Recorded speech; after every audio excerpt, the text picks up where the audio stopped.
semuanya, selamat pagi. Ada sukacita hari ini? Amin. Mari kita mau bangkit berdiri semuanya untuk bersukacita, memuji memuliakan nama Tuhan. Come on.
Sebelum kita memasuki lagu ini, kita mau berdoa terlebih dahulu. Bapa, kami mengucap syukur atas kebaikan-Mu dalam kehidupan kami. Atas kesempatan Tuhan untuk kami pagi ini bisa memuliakan nama-Mu Tuhan, kami bisa mendengarkan firman. Terima kasih Tuhan untuk segalanya yang Kau berikan dalam kehidupan kami, untuk kesetiaan-Mu Tuhan, untuk kebaikan-Mu Tuhan. Kau sungguh baik Bapa, Kau sungguh mulia Tuhan. Urapi Bapa hati kami dan telinga kami Tuhan, yang akan memuji dan memuliakan nama-Mu. Engkau yang hadir di tempat ini Tuhan, bersama-sama dengan kami. Engkau yang mengurapi kami Tuhan, penuh dengan kasih-Mu Bapa. Terima kasih Tuhan, kasih setia-Mu sungguh cukup Tuhan dalam kehidupan kami. Engkau Allah yang baik Tuhan, Engkau Allah yang baik. Terima kasih Bapa, terima kasih. Hanya di dalam nama-Mu Bapa kami mengucap syukur dan berdoa. Amin, amin. Ya Yesus Tuhan, Kau setia Tuhan.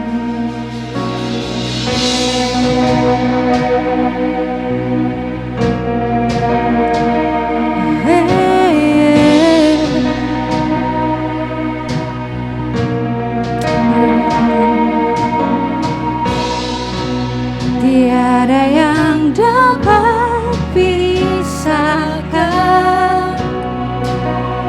ku dari terangnya kasih-Mu. Kau hadirkan ketenangan yang tak bisa dunia berikan. Kini Kau pegang hidupku, yes. Dan Kau hapus kesalahanku. Harganya pengorbanan yang memberikan keselamatan.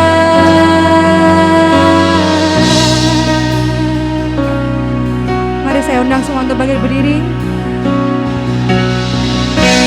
Kau hadiri setiap langkahku,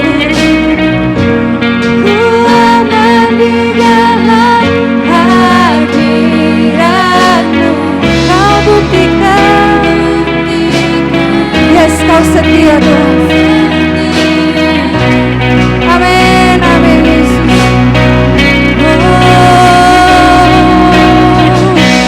Kan ku angkat tinggi tanganku, karena ku berserah kepadamu. Selamanya Kau setia. Kini Kau pegang hidup kami Tuhan. Kini Kau pegang hidup dan hapuskan air mata kami Tuhan. Dan Kau hapus kesalahanku. Harganya pengorbanan yang memberikan keselamatan. Kau hadiri setiap langkahku, ku aman di dalam hadirat. Yes, Kau buktikan Tuhan, buktikan Kau setia. Oh Yesus Tuhan, kan ku angkat tinggi tanganku, karena ku berserah kepadamu. Selamanya Kau setia. Oh your presence, oh your presence never leaves me, and You'll never, yes Lord, forsake me. Mari kita katakan dengan hati yang sungguh kali. Yes Lord, yes Lord. And you'll never forsake me, for your presence never leaves me, and you'll never forsake me, for your presence never leaves me, and you'll never forsake me.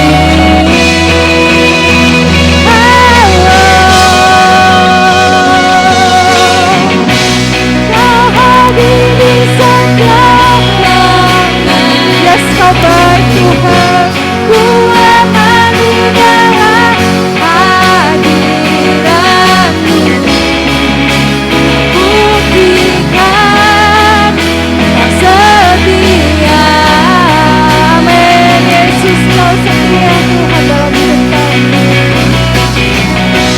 Dan ku angkat tinggi tanganku, dan aku berserah kepadamu.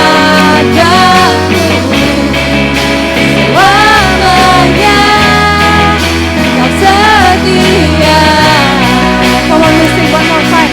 For your presence, for your presence never leaves me, and you'll never forsake me. For your presence never leaves me, and you'll never forsake me. For your presence never leaves me, and you'll never forsake me. For your presence never leaves me, and you'll never forsake me. Sampai akhir ku menutup mata, ku tetap setia menanti janji-Mu. Oh, sampai ku dapatkan mahkota kehidupanku, ku tetap setia untuk melayani-Mu. Mari kita katakan lagi. Sampai akhir ku menutup mata, ku tetap setia. Kami mau setia kepada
Kesetiaan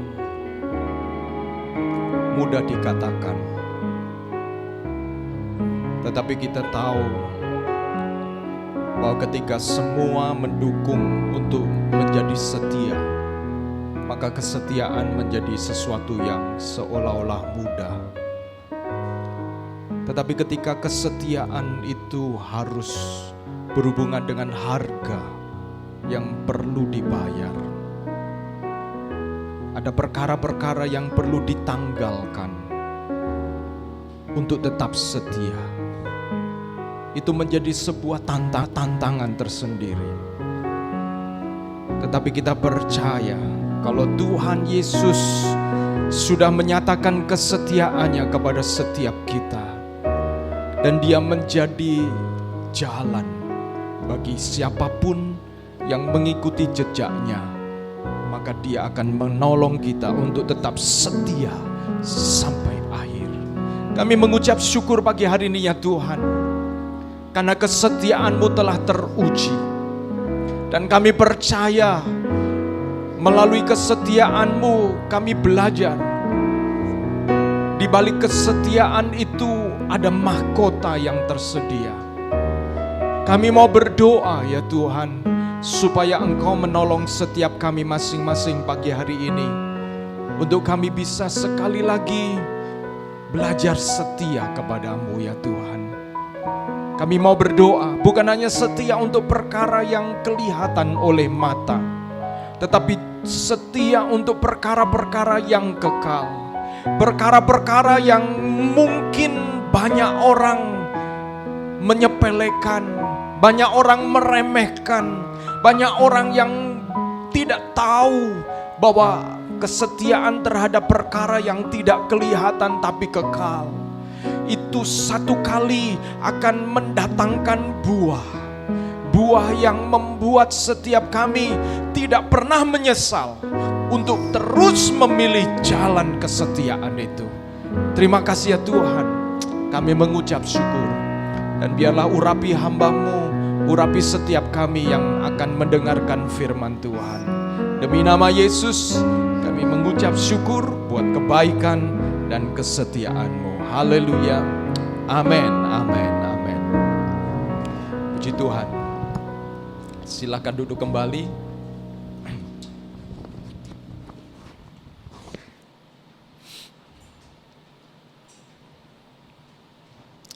Terima kasih buat tim worship yang sudah melayani pagi hari ini dan sudah mempersiapkan pelayanan untuk kita bisa menyembah Tuhan bersama-sama.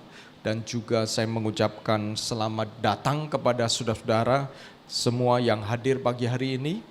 Ada beberapa di antara jemaat kita yang sedang berpergian ke luar kota, tapi bagi saudara-saudara yang hadir dan pagi hari ini di dalam kota maupun mengambil kesempatan untuk bisa beribadah, saya mengucapkan selamat datang kepada saudara-saudara semuanya. Ya, saudara-saudara, di dalam bulan Februari ini firman Tuhan berbicara tentang satu tema besar, The School of Faith, sekolah iman. Dan saudara-saudara, sekolah iman adalah sekolah yang bagi setiap orang Kristen yang percaya kepada Yesus Kristus, suka atau tidak suka, dia akan masuk ke sekolah iman. Ya. Ketika saudara dan saya percaya kepada Yesus, maka ketika kita percaya kepada Dia, kita mengalami namanya saving faith, iman yang menyelamatkan.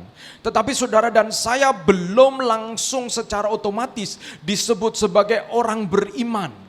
Karena saudara dan saya perlu menghidupi iman tersebut. Ya, perlu menghidupi. Tidak heran, kadang-kadang ada orang-orang yang mengalami peristiwa yang menggugah hati luar biasa, misalnya pada waktu KKR, pada waktu kesulitan, pada waktu sakit, lalu kemudian ada kesempatan dia mengalami pengalaman keselamatan, mengalami peristiwa di mana dia menyadari orang berdosa, dia menyadari dia perlu Tuhan, lalu kemudian menyerahkan diri dan percaya kepada Yesus.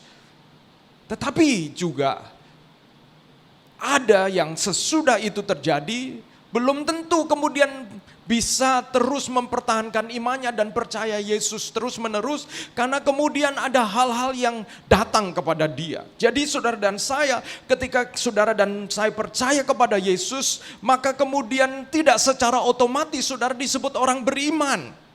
Saudara dan saya menjadi orang beriman ketika menghidupi iman yang kita pertama kali percaya kepada Yesus, lalu kemudian kita melakukan perjalanan iman, menghidupi apa yang telah kita putuskan sebelumnya, percaya kepada Yesus dan kemudian meyakini Yesus adalah Tuhan terus menerus di dalam hidup kita. Disitulah proses saudara dan saya masuk menjadi para murid di sekolah iman, saudara-saudara.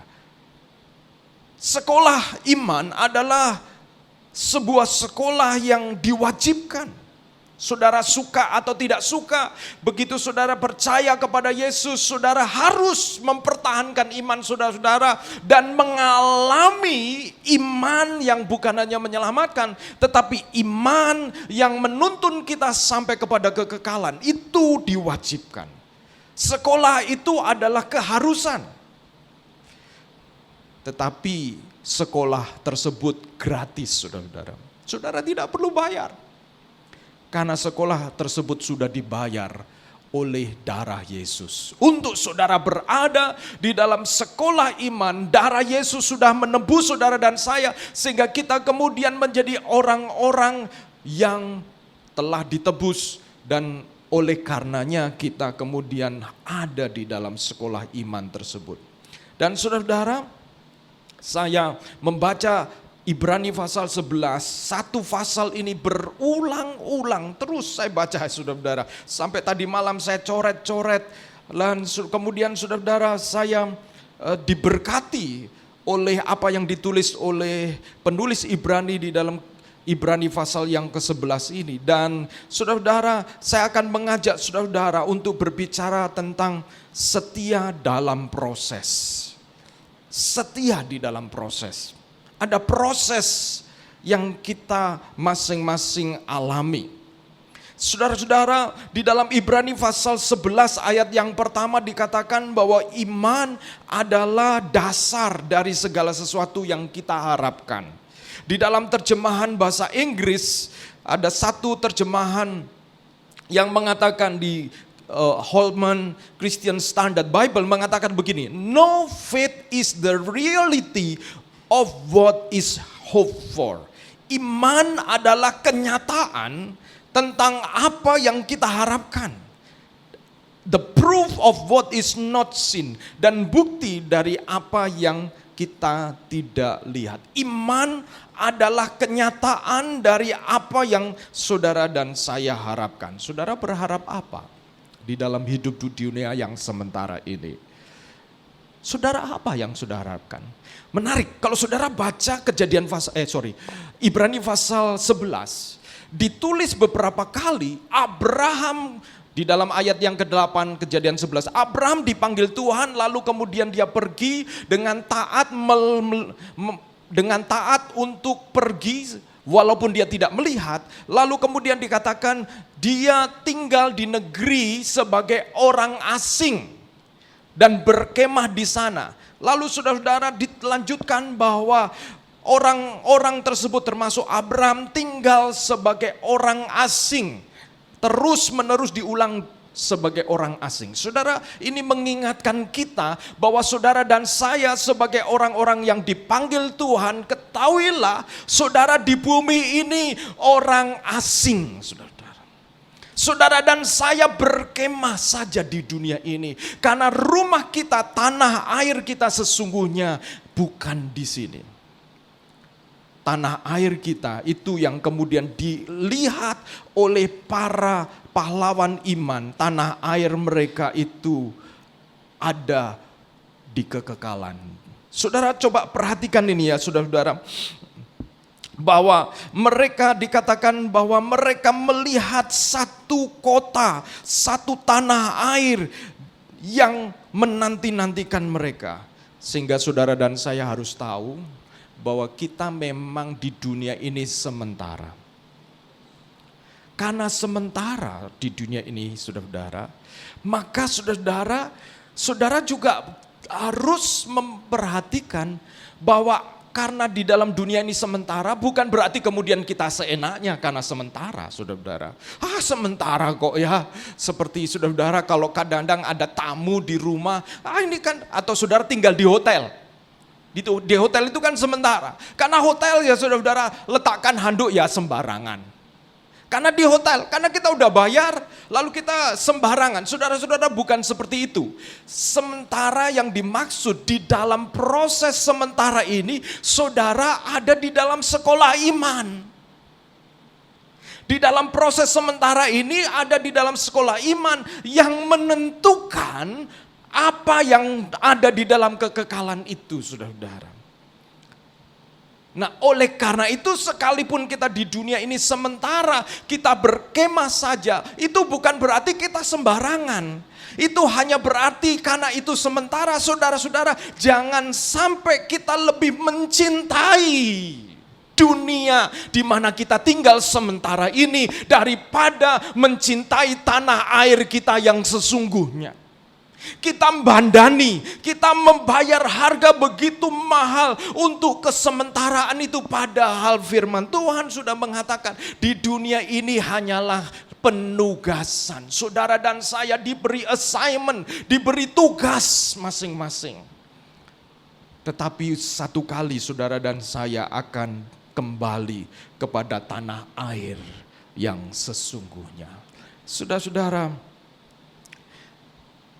pada waktu saya pergi ke Amerika beberapa waktu yang lalu, saudara-saudara, saking berpikir waktu itu ya, saya ada uang dolar Amerika, tapi sekarang kan semua pakai kredit card ya. Tetapi saya persiapan uang dolar itu. Dan saudara-saudara, saya mempersiapkan uang itu, saya perkirakan karena berapa lama ada di sana, dan saya tidak menghabiskan uang saya hanya untuk membeli dolar sebanyak-banyaknya. Mengapa? Karena saya hanya sementara. Saya tidak investasi uang saya untuk semua, atau ya saya perhitungkan sewajarnya saja karena saya sementara. Tetapi banyak orang yang berpikir bahwa mereka hidup di dunia ini selama-lamanya. Dan berpikir nanti ada kesempatan lagi. Nanti ada kesempatan lagi. Nanti beriman lagi. Nanti ada kesempatan lagi. Ada kesempatan lagi. Saudara-saudara, kita hanya sementara. Itu sebabnya sekolah iman dalam setiap fase hidup kita perlu memperhatikan. Dan saudara-saudara, firman Tuhan mengajarkan ada 3 fase atau 3 tahap iman, saudara-saudara, supaya kita tahu. Ada 3 tahap iman. Yang pertama adalah iman yang kecil. Iman yang kecil.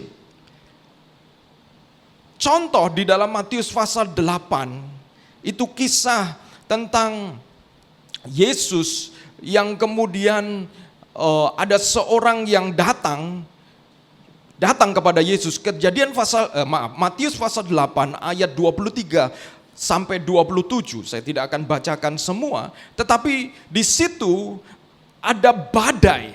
Sementara Yesus dan murid-muridnya di perahu.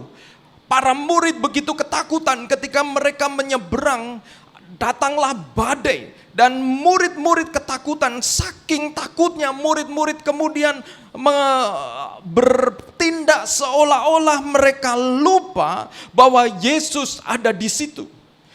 Murid-murid kemudian begitu takut setengah mati. Sampai kemudian di dalam ayat yang ke-26 Yesus berkata kepada mereka, "Mengapa kamu takut? Kamu yang kurang percaya." Lalu bangunlah Yesus menghardik angin dan danau itu, maka danau itu menjadi teduh sekali ayat 26. Yesus menegur para murid dengan mengatakan, mengapa kamu takut, kamu yang kurang percaya. Dalam terjemahan yang lain, saudara-saudara, mengapa? Why are you afraid, you who have little faith? Jadi saudara-saudara, kalau bahasa Indonesia menerjemahkan kurang iman, dalam bahasa Inggris kebanyakan menerjemahkan little faith. Dalam bahasa asli memang little faith. Oligopistos. Oligopistos itu iman yang kurang confidence, iman yang kecil. Kalau kurang iman itu seperti agak membingungkan, kurang iman. Ini punya iman, tapi imannya kecil. Punya iman, tapi imannya gampang goyang. Imannya seperti rumput yang gampang kena angin. Kemarin hujan deras luar biasa. Kayak saya dan mahasiswa ya, 2 mahasiswa, Raymond dan Yosi, saya ajak mereka, ayo kita doa keliling ya. Saya mau ajak doa keliling dan saya mau tunjukkan sekaligus berdoa. Waktu kami keluar hujan deras ya saudara-saudara. Dan begitu keluar dari alam hijau sudah kelihatan sungai itu meluap ya, sungainya meluap tinggi. Dan begitu sampai keluar, karena di depan itu ada gereja GKT, kami melewati gereja GKT, waktu mau U-turn karena arah saya mau ke UC, mau berdoa di UC, dan kemudian saya rencana untuk berdoa karena kemarin saya pergi ke Gresik dan lewat Northwest gitu ya, saudara-saudara, lewat Citraland bagian belakang, itu belum pernah saya lewati, dan kemarin waktu saya lewat, ini saya mau jelajahi begitu ya, saudara. Saya mau ajak mereka berdoa di sana. Tetapi saudara-saudara, dalam waktu singkat jalan dipenuhi oleh air, sungai-sungai di dekat tempat kami itu meluap tinggi, dan saya bilang, wah, kita nggak ngerti ini di tempat lain banjir seperti apa. Daripada nggak bisa pulang, saya bilang, ayo putar balik. Dan waktu putar balik, saudara-saudara, mobil saya lihat sudah berhenti. Di seberangnya gereja itu sudah pada berhenti, motor-motor balik karena sungai di sisi yang lain ternyata meluap juga. Saya bilang, wah, ini akhirnya kami putar melawan arah, saudara, putar melawan arah, dan kami balik lagi. Dan waktu kembali, saudara-saudara, melewati mau ke arah alam hijau, sungai meluap sampai kemudian tinggi, dan akhirnya mobil saya, waktu mau balik, ini awalnya masih bisa masuk, tetapi begitu di depan Taiwan International School itu, saudara-saudara, itu mobil sudah goyang-goyang karena air meluap tinggi. Saya bilang, wah, untung mobilnya baru. Ini kalau Veloz udah kelelep ini, saudara-saudara. Dan saudara-saudara, saya dalam hati, lanjut gak ya, lanjut gak ya, lanjut gak. Saudara-saudara, saya mengerti perasaan para murid-murid. Kita nggak mau, alah begitu aja gak bisa percaya bahwa Yesus ada di perahu itu. Saudara, saya melihat tuh mobil Fortuner aja balik, saudara-saudara. Yang tinggi aja balik, saudara-saudara. Dan saudara tahu kalau ada di dalam situasi banjir, saudara, hati saudara begini-begini ya, saudara-saudara. Kadang-kadang kita mungkin bisa ngomongin orang, tapi kalau kita sendiri ada dalam situasi itu. Dan para murid, saudara, mereka bukan orang biasa, mereka nelayan yang berpengalaman. Mereka sudah biasa menghadapi badai, tetapi tetap mereka ketakutan. Mengapa, saudara-saudara, mereka ketakutan? Karena iman mereka menjadi orang-orang yang berfokus kepada badai. Mata mereka melihat badai, telinga mereka mendengar bunyi yang kuat, kulit mereka, tangan mereka bekerja keras untuk melawan kesulitan saat itu, badai yang luar biasa dengan kekuatan mereka sendiri. Saudara, iman yang kecil adalah iman yang begitu mudah terhanyut karena kita terbiasa memfokuskan diri kepada kemampuan kita yang serba terbatas dan kelemahan kita, dan kemudian fokus juga kepada besarnya badai kehidupan yang saudara dan saya hadapi. Kita fokus kepada badai yang besar itu. Oh, ini kayaknya enggak besar. Oh, ini kemudian, wah, ini kita bisa mati. Oh, ini kita bisa begitu. Dan saudara-saudara, Itu menyebabkan saudara dan saya tidak bisa terpikir bahwa Allah adalah Allah yang sanggup meneduhkan badai itu. Bahkan kadang-kadang kita bisa saking takutnya saudara, lupa bahwa Yesus ada di dalam perahu kita. Fokus mereka kepada badai besar yang mengancam mereka, perasaan takut dan berpikir tentang apa yang akan terjadi. Kematian. Mereka tidak fokus kepada Yesus. Saudara-saudara, ada contoh kedua di dalam Matius pasal 6. Ayat 25 sampai 30. Ketika Yesus berbicara kepada orang-orang yang khawatir tentang kebutuhan dasar mereka. Dia memberitahu bahwa Allah akan memelihara mereka dan dia menyebut mereka sebagai orang yang punya iman kecil. Dalam ayat 30 dikatakan pasal 6 Matius. Jadi jikalau demikian Allah mendandani rumput di ladang yang hari ini ada dan besok dibuang ke dalam api. Tidakkah ia akan terlebih lagi mendandani kamu, hei orang-orang yang kurang percaya. Dalam bahasa Inggris, you who have little faith.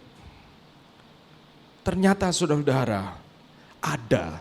Ini tahap pertama iman yang kecil. Iman yang kecil yang masih, Tuhan cukupi saya enggak ya? Saudara, waktu saya dan Ibu Lili menikah ini ya.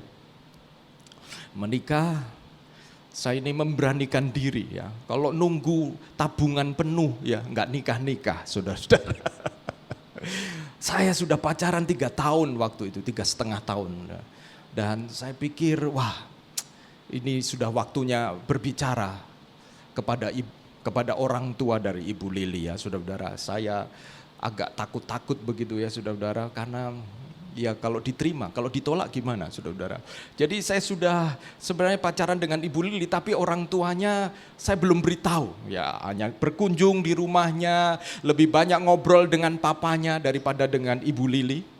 Sampai satu kali kemudian saya berbicara kepada Ibu Lili, ini kayaknya waktunya saya bicara kepada papa ya. Oke.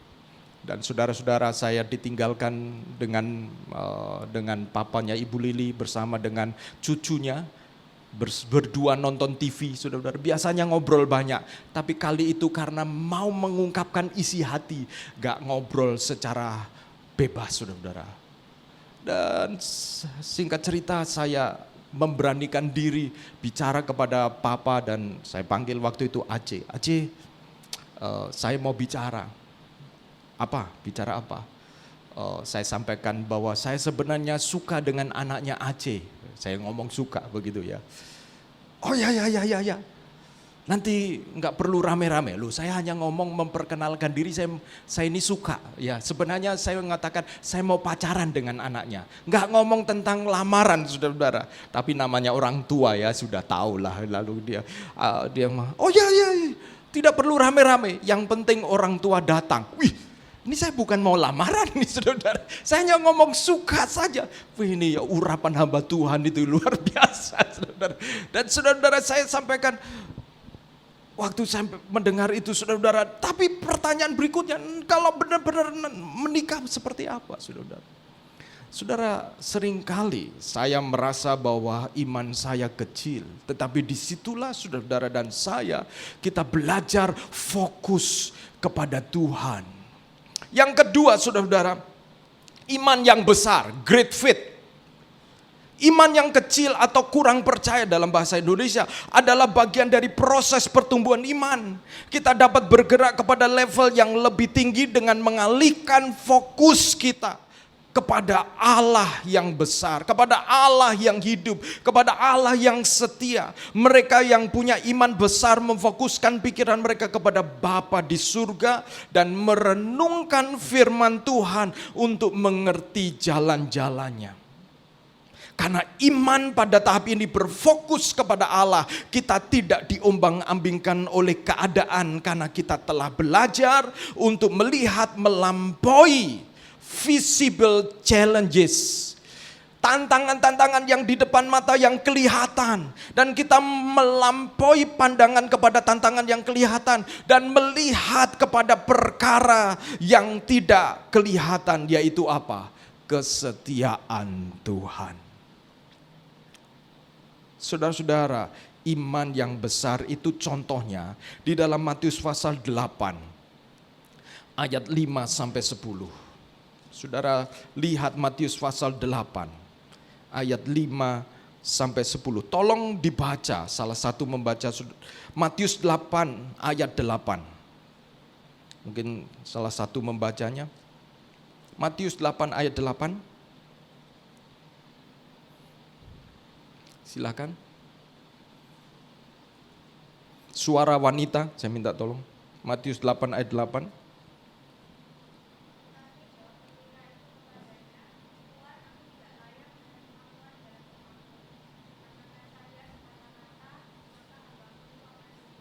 Ya, perwira, satu kali ada seorang perwira yang datang kepada Yesus karena dia punya beban untuk salah satu pekerjaannya, pegawainya yang lumpuh. Dia datang kepada Yesus, dan kemudian ketika dia datang kepada Yesus, Yesus berkata, "Aku akan datang."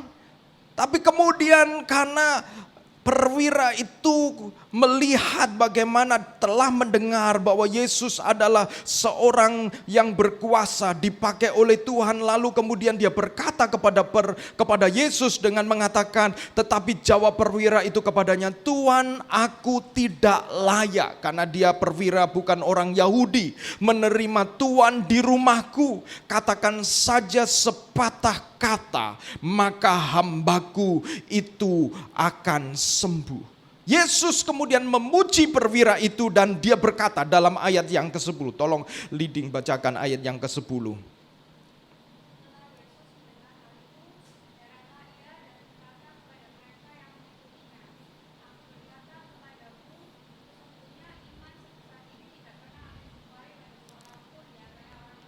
Perhatikan, Yesus melihat iman sebesar ini.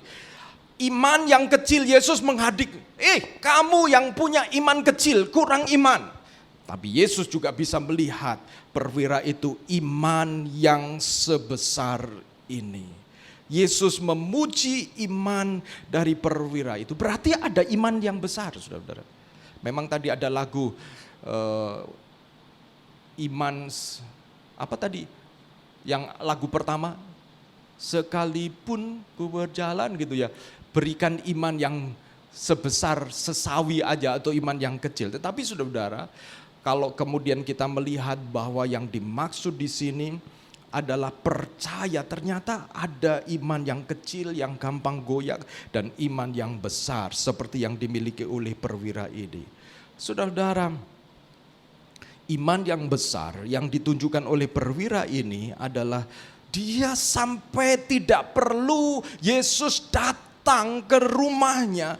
Yesus perlu hanya berkata kepada dia, sebagaimana dia seorang perwira yang memerintahkan kepada anak buahnya, maka jadilah. Saudara-saudara perhatikan bahwa iman yang dimiliki oleh perwira adalah iman yang tidak perlu melihat, tetapi dia perlu hanya mempercayai bahwa Yesus adalah Allah yang trustworthy, Allah yang dapat dipercaya. Kalau saudara dan saya percaya pada Allah kita sebagai pribadi yang dapat dipercaya, dan saudara bertindak sesuai dengan kepercayaan bahwa dia adalah Allah yang layak dipercaya, lalu kita bertindak, disitulah iman besar terjadi, saudara-saudara. Iman besar terjadi. Kadang-kadang kita mencoba mengukur bahwa Allah akan bertindak dengan bukti-bukti terlebih dahulu. Kita ingin melihat Allah yang besar itu dengan mengatakan syarat-syarat tertentu, saudara-saudara. Saya mengajak saudara dan saya sebagai jemaat untuk kita mulai mengembangkan iman yang besar. Iman yang besar. Saudara-saudara, pada waktu pernah satu kali kita jemaat bertanya, kira-kira siapa lagi yang kita bisa bersaksi kepada mereka? Siapa lagi yang kita bisa menangkan? Siapa lagi? Saudara-saudara, kadang-kadang kita terbatas kepada sesama orang Kristen. Oke, saudara-saudara, tetapi saya yakin bahwa Yesus Kristus telah mati dan dia mengalahkan maut, saudara-saudara, mengalahkan kematian yang membelenggu siapa saja, membelenggu semua orang. Dan untuk itu saudara dan saya perlu memiliki iman yang besar bahwa Tuhan sanggup menyelamatkan mereka melalui saudara dan saya. Percaya. Saudara, kemarin pada waktu saya ke Gresik, saudara-saudara, saya ingin memberikan sebuah lukisan kepada sebuah gereja yang telah membantu institusi di mana saya menjadi pemimpin di sana. Sejak mereka memberikan bantuan secara rutin setiap bulan, itu kemudian di total jumlahnya hampir 2M, saudara-saudara. Dengan setia, jemaat ini tiap bulan April dan Oktober melakukan janji iman. Sejak kami mengalami Krismon, saudara-saudara, tahun 98 Krismon, lalu gereja ini tergerak membantu Sati, saudara-saudara, membantu Sati, dan dengan cara mereka memberikan tambahan honor, tunjangan kepada dosen dan staf. Jadi sejak tahun 98 sampai sekarang 2004. Baru saja mereka mengirimkan surat bahwa mereka merasa bahwa ini waktunya cukup. Jadi mereka mengatakan bulan Maret ini akan berhenti tunjangan itu. Dan saudara-saudara, kami tidak menjadi kecil hati karena kami percaya bahwa Tuhan yang sudah menolong dan menggerakkan mereka.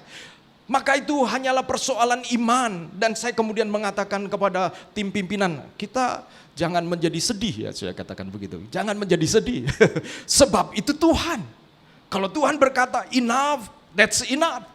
Tuhan artinya akan bergerak dan dengan caranya sendiri, dengan cara yang baru. Lalu saya katakan, kita perlu mereka, oke, kita berikan plakat. Saya bilang, jangan plakat. Plakat itu kecil.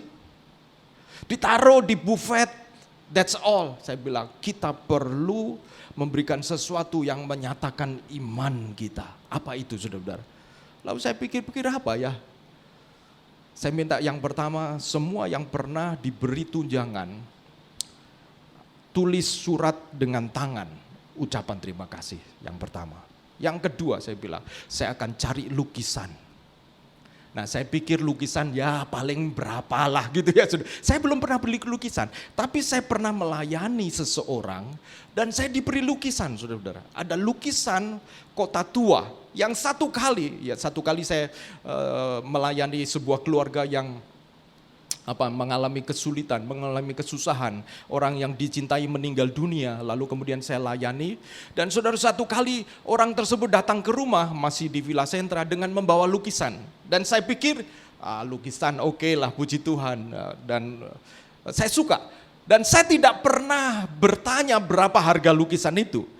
Dan saudara-saudara, saya pikir ya, saya lihat di Facebook Marketplace gitu, harganya ya sekitar 800.000 lah, oke lah gitu ya. Lalu saya telepon ada teman yang seorang kolektor lukisan. Saya tanya dia, Pak, saya ini mau beli lukisan, kira-kira Bapak punya advice apa, nasihat apa? Oh ya Pak Agus, budgetnya berapa? Saya bilang ya paling 1 juta lah Pak. Oke Pak, gini Pak Gus sudah tahu harga lukisan itu berapa?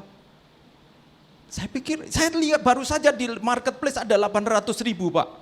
Jadi saya pikir oke lah, nanti ditambah dengan frame-nya. Pak, kalau frame yang bagus 500.000 nggak cukup, itu frame-nya aja.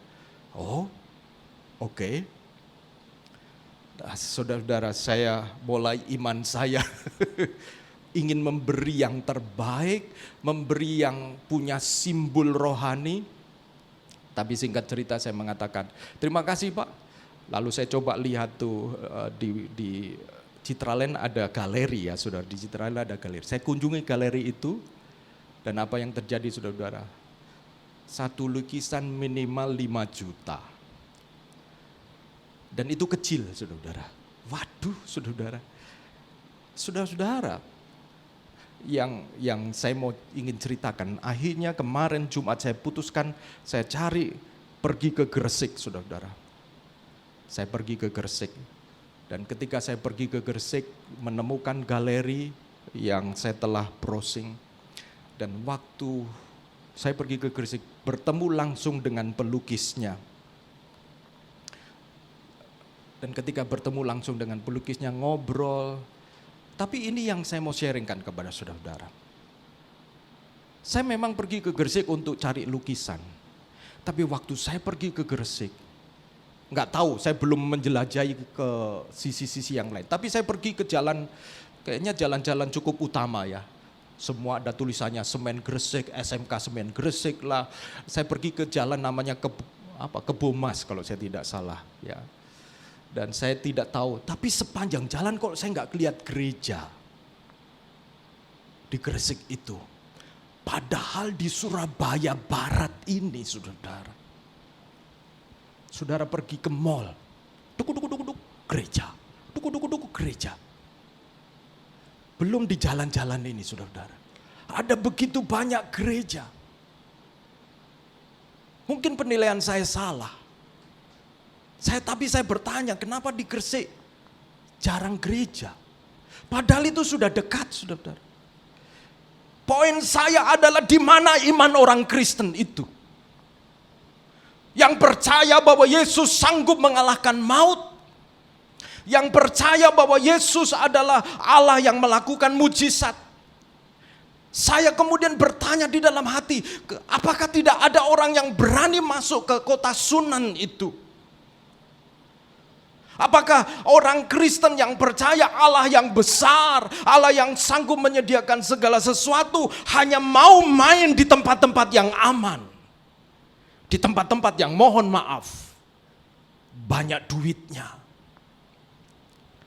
Di mana iman orang Kristen? Apakah kita mau ada orang-orang yang dibiarkan, yang kita percaya bahwa oleh karena begitu besar kasih Allah akan dunia ini sehingga ia menyelamatkan dunia, dan barang siapa percaya ia tidak binasa melainkan beroleh hidup yang kekal. Saudara percaya bahwa kalau kita percaya Yesus akan beroleh hidup yang kekal, dan bagi mereka yang tidak percaya akan binasa? Kalau saudara dan saya percaya bahwa mereka yang tidak mengenal Yesus akan binasa, maka iman kita harus bukan iman yang kecil, harus iman yang besar. Dan yang terakhir, saudara-saudara, iman yang seperti perwira yang berkata kepada Yesus, "Kau tidak perlu datang. Engkau cukup berkata, engkau cukup memerintahkan, maka pegawaiku akan sembuh." Saudara-saudara jemaat SAM, perlukah kita bergerak sesudah Yesus harus membangkitkan orang mati di SAF ini? Menurut saya dan saudara-saudara, mari kita belajar punya iman besar. Bahwa Yesus tidak harus melakukan perkara besar, mujizat besar. Karena kematian Yesus di atas kayu salib itu peristiwa yang sudah cukup besar buat kita. Sehingga kita mengenal Dia dan diselamatkan. Iman yang terakhir, saudara-saudara, dalam proses iman. Iman yang sempurna. Iman yang sempurna. Dalam Yakobus pasal 2 ayat 21 sampai 23 dikatakan, bukankah Abraham bapa kita dibenarkan karena perbuatan-perbuatannya ketika ia mempersembahkan Ishak anaknya di atas mezbah? Kamu lihat bahwa iman bekerja sama dengan perbuatan-perbuatan, dan oleh perbuatan itu iman menjadi sempurna. Iman menjadi sempurna kalau kita berbuat, saudara-saudara. Iman menjadi sempurna kalau kita bukan hanya percaya bahwa Allah kasih, tetapi kemudian karena kita percaya kepada Allah kasih, maka Allah mampu memakai kita untuk mengampuni, untuk mengasihi. Iman yang sempurna. itu digenapi dengan perbuatan. Kata sempurna itu komplit, lengkap. Dengan jalan demikian, maka saudara dan saya belajar untuk memiliki iman yang sempurna. Saudara-saudara, perjalanan Abraham itu menunjukkan perjalanan mulai dari iman kecil, iman besar, sampai iman yang sempurna. Kalau saudara perhatikan perjalanan Abraham, pada waktu Abraham dipanggil Tuhan dalam Kejadian pasal 12, Abraham itu pindah, dia mengalami panggilan Tuhan itu di Ur Kasdim, saudara-saudara. Dari Ur Kasdim, dia tidak langsung pergi ke Kanaan, ke tanah yang dijanjikan. Dia pergi bersama dengan keluarganya, ayahnya, dan pergi dulu ke Haran. Imannya kecil, dia punya ketaatan yang tertunda. Dia pergi ke Haran dan setelah bapaknya meninggal dunia baru dia melanjutkan perjalanan lagi. Saudara-saudara, Abraham pada waktu dipanggil Tuhan imannya kecil, tidak heran. Pada waktu dia pergi dalam kondisi kelaparan, dia mengungsi ke Mesir, tetapi takut istrinya yang cantik akan menjadi ancaman nyawanya. Sehingga iman yang kecil itu membuat Abraham fokus kepada kebengisan Firaun, kepada kekejaman Firaun. Sehingga kemudian Abraham mengatakan kepada Sarai, Sarai, nanti kalau kamu masuk ke ke Mesir, aku sebagai saudara saya, adik saya. Kenapa? Karena kalau aku sebagai istri saya mati. Saudara-saudara perhatikan, iman kecil itu kompromi dengan kebesaran apa yang ada menurut pandangan mata kita. Dan seolah-olah mengecilkan Tuhan kita. Tetapi saudara, Tuhan itu memproses saudara dan saya. Jangan takut. Karena dari situ kemudian menarik ini. Waktu Abraham selamat memang. Saudara-saudara, kalau kita iman kecil lalu kompromi dengan rasio kita, it's okay. Tapi Tuhan di dalam sekolah iman akan memberikan kita pelajaran. Apa yang terjadi saudara-saudara? Pada waktu kemudian Sarai diambil oleh Firaun karena ngakunya itu adalah adiknya. Dan ketika mau dibawa ke istana, Tuhan memberikan tulah, Tuhan memberikan kutuk, penyakit kepada istana. Dan akhirnya Firaun sadar, kenapa setelah wanita ini di istana pada sakit batuk, pada sakit ini ya, ini wanita ini membawa sial ini dia mata. Ini wanita ini membawa kutukan. Lalu dia ngomong kepada Abraham, "Hei Abraham, sesungguhnya siapa wanita ini?" Disitulah kemudian akhirnya wanita dikembalikan oleh karena Firaun takut. Dari situ Abraham melek, saudara-saudara, terbuka bahwa sebenarnya Allah sanggup melindungi Abraham. Sehingga Abraham belajar punya iman kecil dan imannya menjadi iman yang lebih besar. Kapan Abraham punya iman yang besar? Iman Abraham ketika melihat di dalam Kejadian pasal 18 dikatakan, satu kali ada malaikat Tuhan datang dan Abraham, malaikat Tuhan bentuknya seperti manusia nampaknya di situ. Sehingga Abraham meminta orang tamu-tamu ini mampir. Abraham menyuguhi mereka, memotong sapi dan menyuguhi mereka dengan persembahan makanan yang enak. Dan kemudian orang ini mengatakan kepada Abraham di kemahnya, mengatakan, tahun depan istrimu akan mengandung. Dan dikatakan Sarai di balik kemah itu tertawa. Tapi Abraham percaya. Perhatikan imannya meningkat saudara. Level imannya meningkat. Dan setelah level imannya meningkat, tahun depan benar. Sarai yang tadinya tertawa karena mendengar janji Tuhan. Kalau saudara baca di dalam Kejadian pasal 22, pada akhirnya Sarai tertawa oleh karena janji Tuhan digenapi. Abraham punya iman sempurna yang kemudian dicatat di dalam kitab Ibrani ini. Pada waktu dia diminta mempersembahkan Ishak. Di dalam kitab Ibrani dikatakan, pasal 11 dikatakan bahwa Abraham mempersembahkan Ishak karena dia percaya bahwa Allah sanggup membangkitkan Ishak.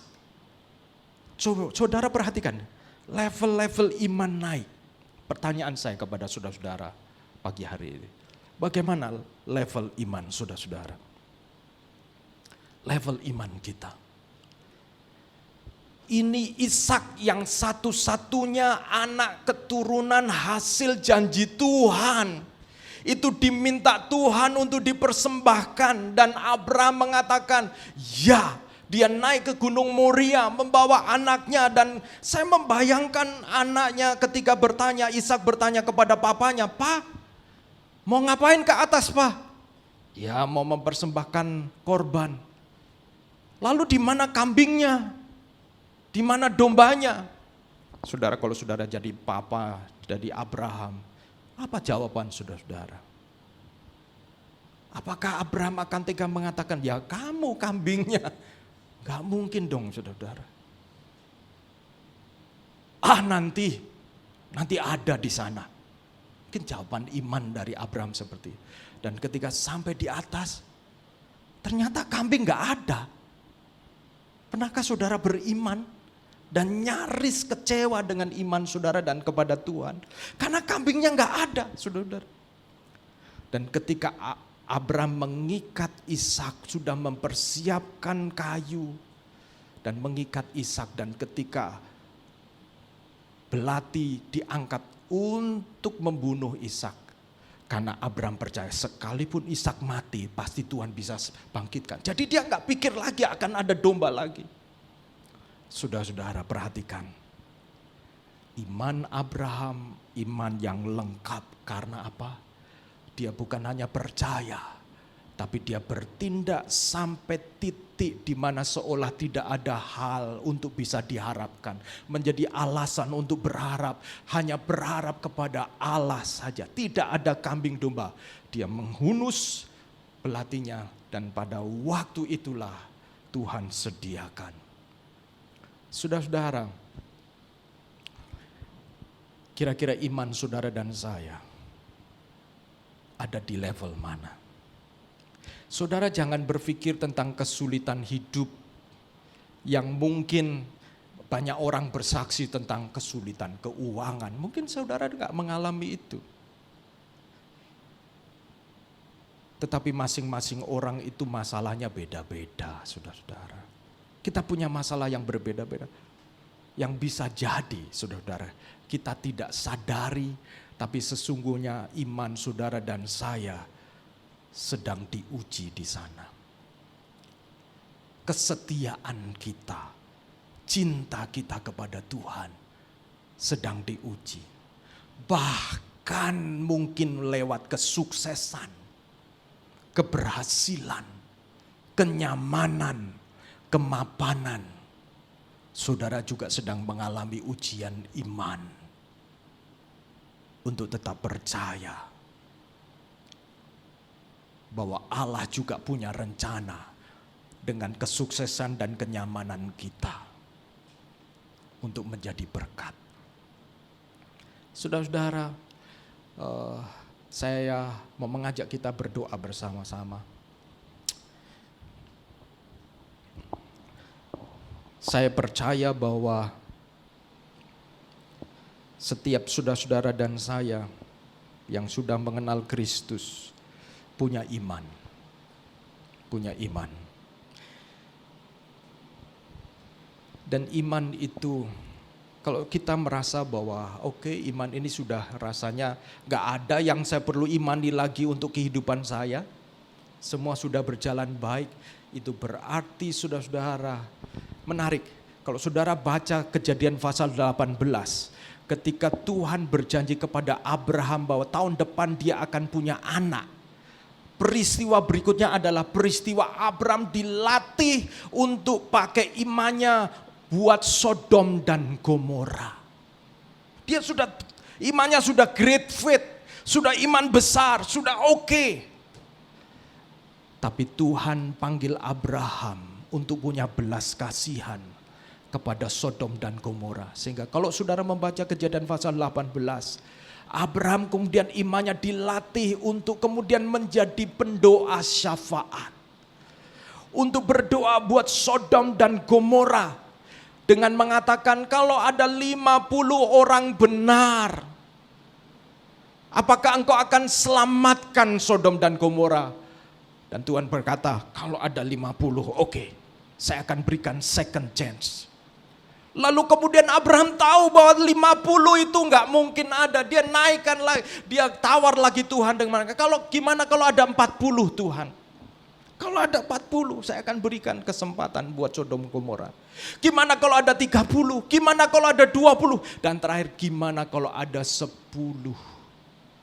Saudara-saudara, sebelum Abraham mendapatkan jawaban di mana akhirnya dia punya anak Ishak, Tuhan melatih Abraham hatinya kepada bangsa-bangsa. Saudara-saudara, iman bukan hanya berhubungan dengan diri kita pribadi, tapi iman juga berhubungan dengan Sodom Gomora, tempat-tempat di mana di sana orang-orang perlu diselamatkan.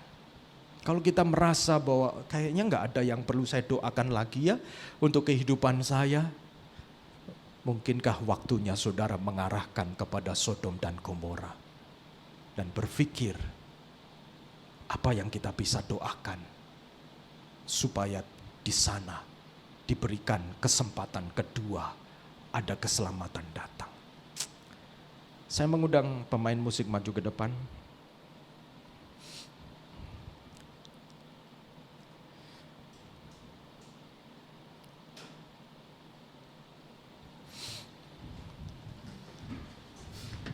Saudara dan saya,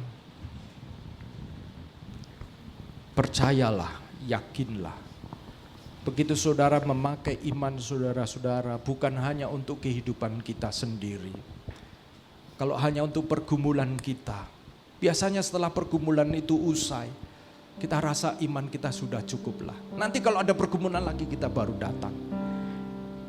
Tapi saudara-saudara tahukah, sebelum Abraham mencapai iman yang sempurna, Tuhan izinkan Abraham punya pengalaman untuk menangis buat Sodom dan Gomora, kota yang akan dihancurkan oleh Tuhan.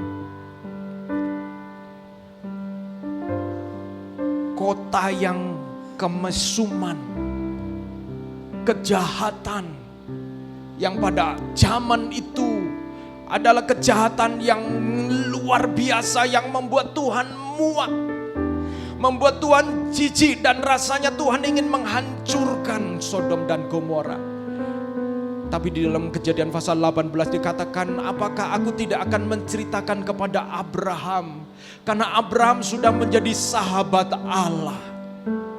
Sehingga pada akhirnya Allah memberitahu ke Abraham bahwa dia akan membinasakan Sodom Gomora.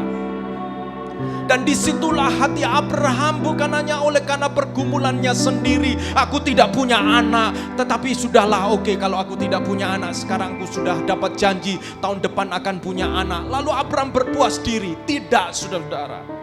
Tuhan mengajar Abraham, kalau kamu sudah punya great faith, this is the time, ini adalah waktunya untuk engkau melihat Sodom dan Gomora. Saudara-saudara, mungkin di sekitar sini ada banyak gereja. Berapa waktu yang lalu, pada waktu minggu lalu setelah ibadah, ada baptisan air. Dan kita lakukan baptisan di apartemen di Tanglin di situ. Dan waktu di situ saya lihat, oh, ada gereja-gereja besar. Puji Tuhan, saya bersyukur untuk itu. Tapi pada waktu kemarin saya pergi sampai di belakang di Citraland dan ke Benowo sampai ke Gresik. Suasananya beda. Tidak ada tulisan yang wow gitu ya. Saya seperti merasa, Tuhan, Apakah iman kita hanya sebatas di sini ya Tuhan? Sementara mungkin ada kota-kota, ada tempat-tempat di mana perlu doa-doa saudara dan saya. Perlu uluran tangan untuk kita mati-matian seperti Abraham, membela kota itu agar keselamatan sampai di kota Sodom dan Gomora. Saya mengajak jemaat kita untuk bersama-sama bersatu hati. Kalau sudah tidak ada lagi yang kita doakan untuk perkara-perkara di sekitar kita, perkara-perkara kecukupan, kenyamanan kita, ini waktunya saudara berdoa untuk Sodom dan Gomora. Tempat-tempat yang perlu kasih karunia Tuhan. Saya mengajak kita bangkit berdiri bersama-sama. Kita nyanyikan, ku tetap cinta, ku tetap setia.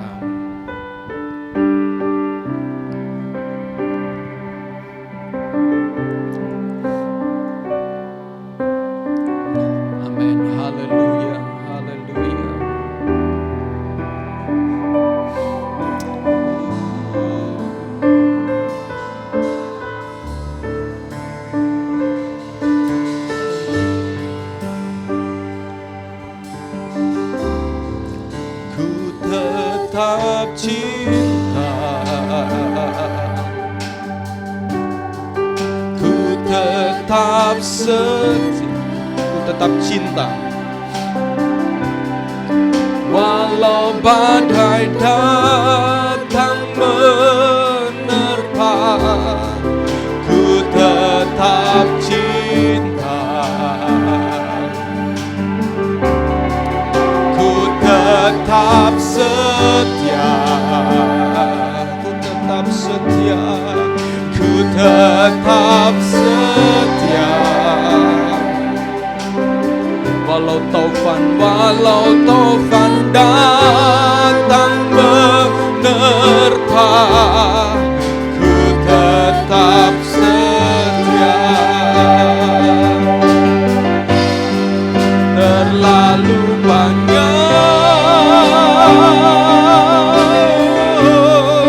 yang Tuhanlah beri,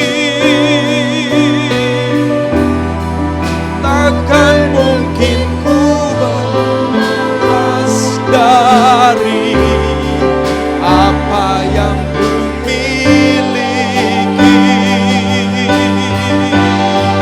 Ku persembahkan seluruh hidupku, dan ku tetap cinta, biar ku tetap setia untuk selama-lamanya. Ku tetap cinta. Apakah sungguh saudara dan saya semakin mengasihi Tuhan, tetap mencintai Dia?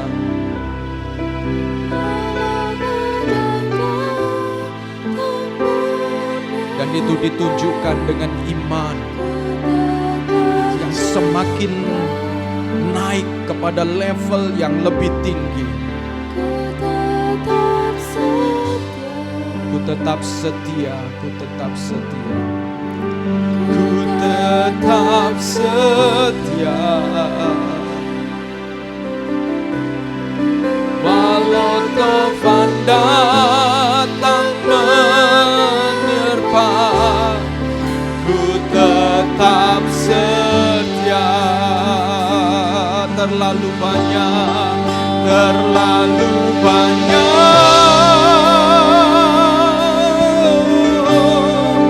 yang Tuhan telah beri, takkan mungkin ku balas dari apa yang ku miliki. Ku persembahkan, oh,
saudara, saya mau tanya, pengalaman iman terakhir yang kau alami itu kapan? Dan berada di level mana? Tuhan mau saudara dan saya imannya bertumbuh. Bukan iman yang kecil, tapi iman yang lebih besar lagi. Kalau engkau sudah diizinkan Tuhan untuk melewati taufan badai hidup, ketahuilah mungkin masih ada Sodom dan Gomora yang perlu imanmu, perlu iman kita, sampai iman kita disempurnakan. Saudara, terus terang, saya kadang-kadang merasa Tuhan dalam hidup kami, dalam hidup saya merasa Tuhan, saya percaya bahwa ada hal yang perlu gereja ini Tuhan sedang percayakan untuk kita lakukan. Dan untuk itu kita perlu setia. Untuk itu kita perlu makin cinta kepada Tuhan. Dan mari saya mengajak kita untuk bersatu bersama-sama. Karena saya percaya Tuhan punya rencana buat kita dan buat gereja ini. Mari kita akan datang kepada Tuhan. Haleluya. Saya tidak tahu juga kalau ada hal yang saudara-saudara di dalam level iman yang sekarang saudara sedang menghadapi tantangan-tantangan tertentu. Saya tidak tahu itu. Mungkin dalam pekerjaan, dalam keluarga, atau di dalam diri saudara sendiri secara pribadi. Dan Tuhan, percayalah Tuhan sedang memperhatikan saudara-saudara. Firman Tuhan ini datang bukan kebetulan. Tuhan mengajak saudara-saudara untuk fokus kepada Dia. Pandang jangan hanya taufannya, tapi pandang Yesus yang bersama-sama dengan saudara di dalam perahu kehidupan saudara-saudara. Dan dengar firman-Nya untuk Dia berkata, teduhlah badai, percaya kepada Dia. Haleluya. Mari kita berdoa bersama-sama. Bapa di dalam surga, Engkau mengenal setiap kami masing-masing ya Tuhan. Kadang-kadang iman kami, iman yang seolah-olah sudah kami simpan lama, berjamur. Dan kami tidak perhatikan karena kami kemudian berjalan dengan pikiran kami sendiri. Padahal sudah kami yakin bahwa Engkau mengharapkan kami untuk kami hidup dengan iman.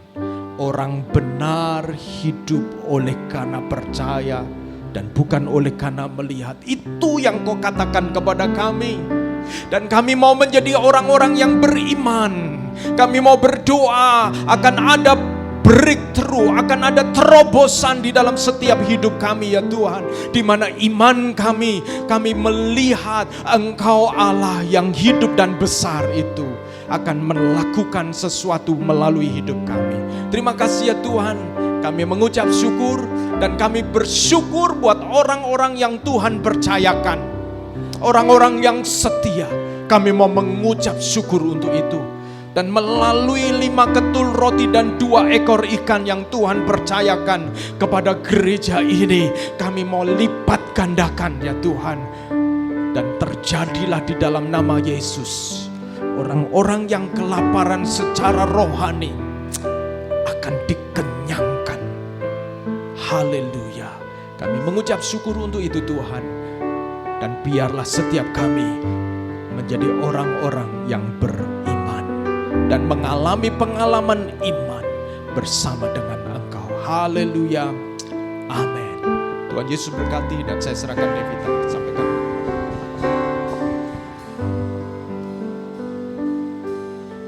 Shalom semuanya, happy Sunday, welcome to SIF. Kami mengucapkan terima kasih untuk setiap saudara yang sudah melayani hari ini. Dan kami juga mengapresiasi untuk setiap jemaat yang sudah hadir dan juga sudah hadir secara tepat waktu ya untuk hari ini. Nah, sebelum pengumuman kita akan waktunya untuk kita memberikan persembahan terlebih dahulu. Saya boleh minta tolong Chris untuk pimpin doa persembahannya. Mari kita berdoa. Tuhan, terima kasih Tuhan untuk segala firman-Mu Tuhan. Sebentar lagi Tuhan kami mau memberikan persembahan ya Tuhan. Kiranya Engkau berikan kami hati yang mau mempersembahkan Tuhan sesuai dengan kerelaan hati kami ya Tuhan, dan apapun yang kami persembahkan ini kiranya boleh menjadi berkat buat orang-orang di sekitar kami, boleh menjadi berkat buat pelayanan gereja ini juga ya Tuhan. Terima kasih ya Tuhan Yesus, hanya dalam nama Tuhan Yesus Kristus kami berdoa mengucap syukur. Haleluya, amin. Oke teman-teman, saya akan berikan waktu terlebih dahulu untuk setiap saudara bisa memberikan persembahan. Untuk persembahan saudara bisa melakukannya secara transfer ya ke rekening kita. Nanti mungkin untuk saudara yang juga ingin memberikannya secara tunai, kita juga menyediakan kotak persembahan di belakang. Jadi nanti tersedia amplop, saudara bisa isi dan dimasukkan ke dalam kotak persembahan. Sambil saya akan bacakan satu ayat dari 1 Tawari 29 ayat 14. Sebab siapakah aku ini dan siapakah bangsaku sehingga kami mampu memberikan persembahan sukarela seperti ini. Sebab daripadamulah segala-galanya dan dari tanganmu sendirilah persembahan yang kami berikan kepadamu. Oke, untuk pengumuman seminggu ke depan, kita menginvite untuk seluruh KTB leader untuk bisa hadir secara onsite di gereja jam 7. Nah, jadi more ditiadakan. Nanti untuk teman-teman untuk bisa ngingetin sesama KTB leader untuk bisa hadir ya di hari Selasa jam 7 di sini. Di hari Kamis kita juga tetap adakan KTB. Jadi kita encourage teman-teman juga bisa untuk hadir di setiap KTB, dan juga untuk detailnya akan kita share di grup ya nanti untuk tempat dan lokasinya. Kita juga menginvite teman-teman juga untuk bisa hadir di ibadah kita di hari Minggu, setiap hari Minggu jam 10. Dan kita juga ingetin untuk parents-nya juga bisa mengajak anak-anaknya untuk bisa hadir di Sunday School. Sekian pengumuman dari saya kembalikan ke Pak Agus.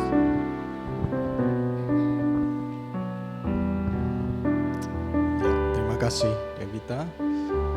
Saudara-saudara, di belakang nampaknya ada makanan yang sudah disediakan. Jadi nanti selesai ibadah saudara-saudara bisa fellowship terlebih dahulu. Saya mendengar terima kasih makanan sudah disediakan oleh Wiyang dan Kli ya. Terima kasih, Tuhan berkati ya, karena mereka hari ini ulang tahun ya. Bertambah usia ya. Nanti saudara-saudara bisa mengucapkan selamat dan terima kasih sekali lagi juga buat kehadiran saudara-saudara. Saudara-saudara, saya tahu bahwa mungkin buat KTB leaders ada kesibukan dan sebagainya, tapi kalau saudara-saudara memang bisa menyempatkan hari Selasa bisa hadir bersama-sama, karena memang ada hal yang kita ingin bicarakan sehubungan dengan bulan Maret dan juga bulan-bulan selanjutnya, termasuk setelah ibadah ini KTB mahasiswa juga akan ada pertemuan ya. Jadi kita akan bicara. Jadi puji Tuhan pas ada makanan sehingga saudara dengan saya nggak perlu keluar cari makan dulu, dan kita bisa langsung meeting. Saya percaya Tuhan punya rencana yang indah buat gereja kita, dan mari kita terus setia, mari kita terus saling mendukung satu dengan yang lain sampai satu kali apa yang dulunya hanya angan-angan itu menjadi kenyataan.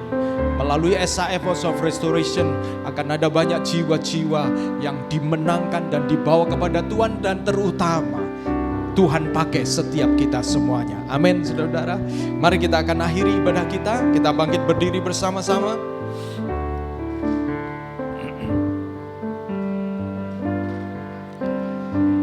Ya, Surabaya Barat ini rupanya makin berkembang, penduduk makin banyak, dan tentu banyak doa harus kita naikkan.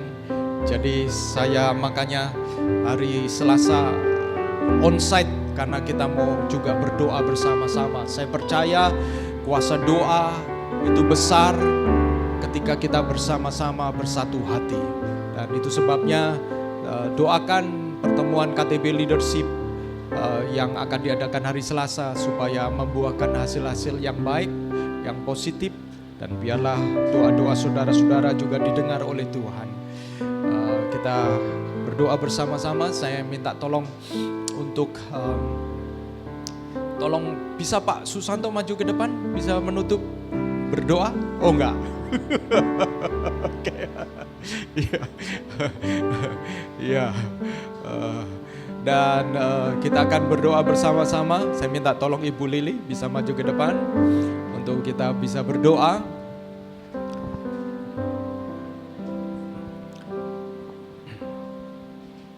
Mari kita berdoa. Bapa dalam surga, kami bersyukur kepadamu ya Tuhan.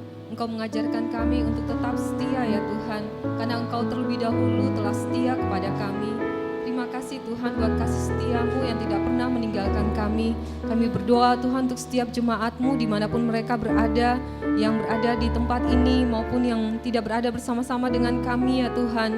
Biarlah Engkau menolong kami sekalian untuk tetap setia kepadamu, menjadi murid yang sejati. Kami berdoa Tuhan di dalam setiap pergumulan kami. Mari Tuhan Kau ulurkan tangan pengasihan-Mu dan mengadakan mujizat-Mu, pertolongan-Mu tepat pada waktunya di dalam kehidupan kami masing-masing. Agar melalui pengalaman yang hidup kami bersama dengan Engkau Tuhan, kami boleh bersaksi kepada orang-orang yang belum mengenal Engkau, bahkan orang-orang yang lemah imannya, agar mereka boleh dikuatkan imannya melalui pengalaman kami bersama Engkau ya Tuhan. Kami berdoa ya Tuhan, jikalau ada di antara jemaat yang sakit, mari Tuhan Kau jamah dan sembuhkan ya Tuhan di dalam nama Yesus. Kami percaya oleh bilur-bilur-Mu Yesus, kami menerima kesembuhan daripadamu. Terima kasih Tuhan, Engkau sertai perjalanan pulang kami. Kiranya kami hadir dalam rumah tangga kami masing-masing, di dalam lingkungan kerja kami boleh membawa damai sejahtera Tuhan.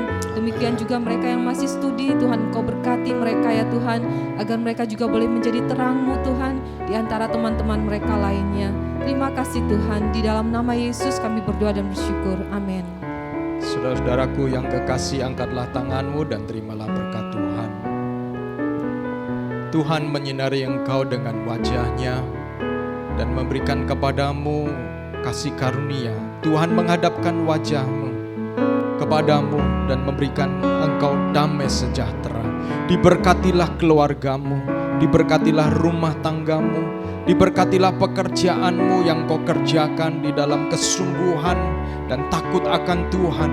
Kerajinan dan ketekunanmu tidak akan pernah sia-sia ketika engkau melakukannya oleh karena imanmu kepada Tuhan, bahwa Allah adalah Allah, Yehova Rafa Allah yang menyembuhkan, Yehova Zireh Allah yang mencukupi, Yehova Nisi yang menyelamatkan, Yehova Shalom yang memberikan engkau damai sejahtera, dan melaluinya engkau akan belajar untuk menjadi orang-orang yang beriman, bertumbuh, iman menjadi makin kuat di dalam Tuhan. Dan percayalah, segala hal yang kau hadapi, Allah turut bekerja di dalamnya untuk mendatangkan kebaikan. Dan biarlah damai sejahtera Allah Bapa, kasih sayang dari Tuhan Yesus Kristus, dan penghiburan Roh Kudus menyertai engkau dan saya untuk menjadi orang-orang beriman yang setia sampai Yesus datang kali yang kedua. Haleluya. Amin, amin, amin. Mari kita nyanyikan bersama-sama, jadikan aku.